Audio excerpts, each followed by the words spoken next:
Hello friends, आपके अपने channel में आपका वेलकम है।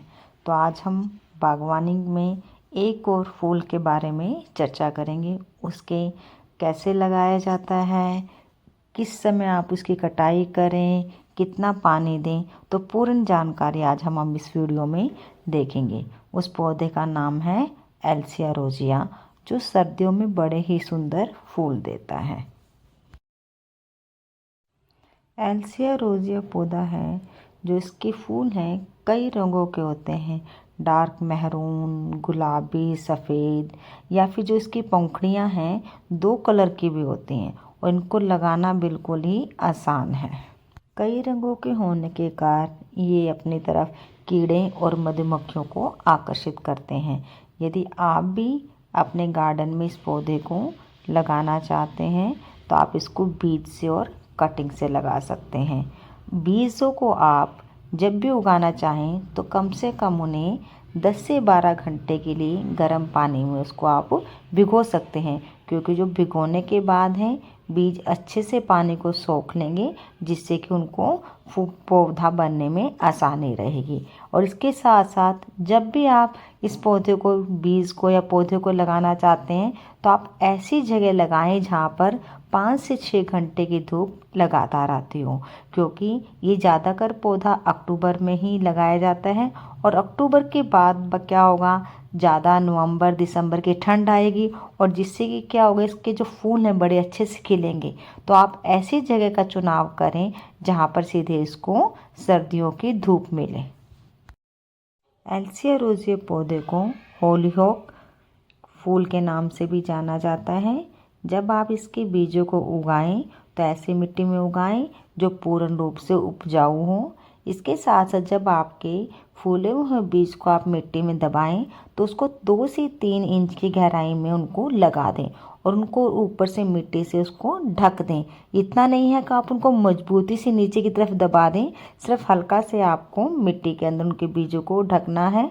और इसके साथ साथ जब आप बीज को लगा रहे हैं, हर बीज के अंदर 2 से 3 फीट दूरी का ध्यान रखें, क्योंकि जो ये एक पौधा है काफ़ी लंबाई में ऊंचाई पर जाता है और इसका जो स्टेम है वो तना बिल्कुल सीधा जाएगा और इसके साथ जो पौधा है फूलों से बिल्कुल भर जाता है, जिससे जब आप बीजों को ज़्यादा गहराई में या पास पास उगा देंगे तो टहनियाँ एक दूसरे को स्टक कर जाएंगी, टकरा जाएंगी और फूलों क्या है जो खराब हो जाएंगे।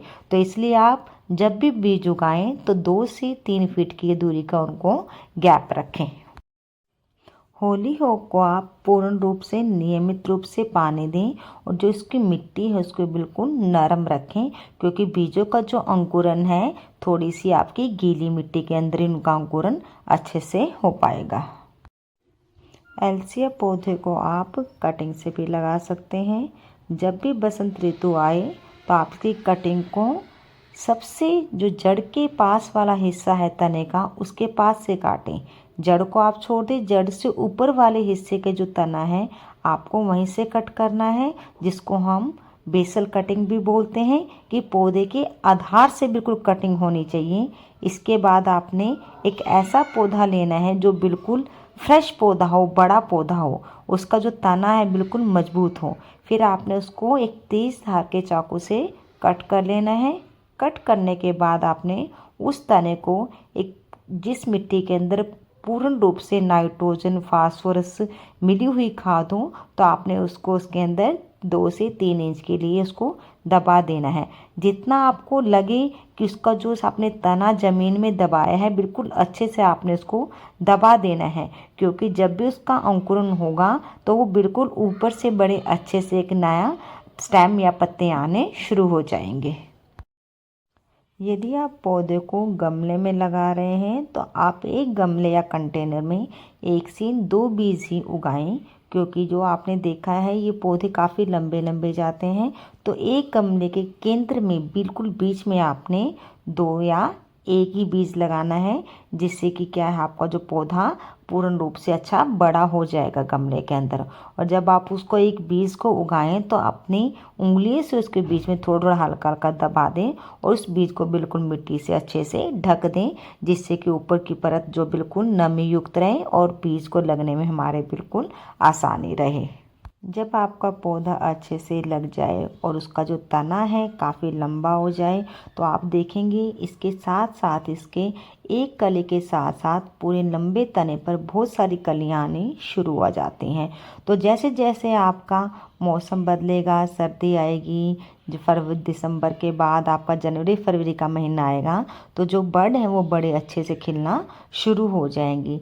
इसके साथ साथ जब भी आप इसके जब बड आना शुरू हो जाए और फूल खिलना शुरू हो जाए तो आप क्या करें, उसके जो बड के फूल आने के बाद सूखे हुए फूलों को आप बिल्कुल अलग करते जाएं, क्योंकि फूलों को अलग सूखे हुए फूलों को अलग करते जाएंगे जो दूसरी बड है जो आपके अच्छे से पूर्ण रूप से वो खिलना शुरू हो जाएंगे। और इससे साथ साथ आपके जो फूल हैं वो काफ़ी बढ़ना शुरू हो जाएंगे जो फूल बहुत ज़्यादा अतिरिक्त मात्रा में फूल है आपके जो दूसरा फूल इसके साथ खिलेगा तो उसको फूलने के लिए पूर्ण रूप से ऊर्जा मिल जाती है, हवा मिल जाता है, जो हमारे फूल हैं वो बड़े अच्छे से खिलना शुरू हो जाते हैं। और इसके साथ साथ यदि आपको लग रहे हैं आपके पौधे पर कीट पतंगे होते जा रहे हैं, बड खराब होती जा रही हैं, तो आप उसके बड के ऊपर हल्का हल्का फफूंदी पाउडर का छिड़काव कर दें, किसी तरह का स्प्रे कर दें, जिससे कि जो बड है फूल हैं वो ख़राब ना हो, क्योंकि ये बहुत ज़्यादा अलग अलग रंगों में फूल मिलते हैं। तो आप ये देखिए जो इसके पोलन ग्रेन्स है, परागन है, ये बहुत ज़्यादा कीट पतंगों को आकर्षित करते हैं। मधुमक्खी है या फिर और छोटे छोटे इन तितलियाँ हैं, कीड़े मकोड़े, उनको बहुत ज़्यादा आकर्षित करते हैं। तो आप यदि आपको लग रहा है इसके फूल हैं या फिर पत्ते हैं खराब होना शुरू हो गए हैं तो आप उनके ऊपर हल्का का फफूंदी नाशक या फिर कीटनाशक कुछ थोड़ा सा आप उस पर स्प्रे भी कर सकते हैं।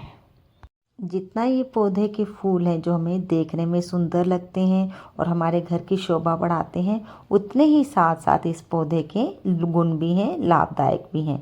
जब इसके फूल खिलना ये शुरू हो जाएं, जो फूल है पूर्ण रूप से खिल जाए तो आप इनको बिल्कुल काट सकते हैं।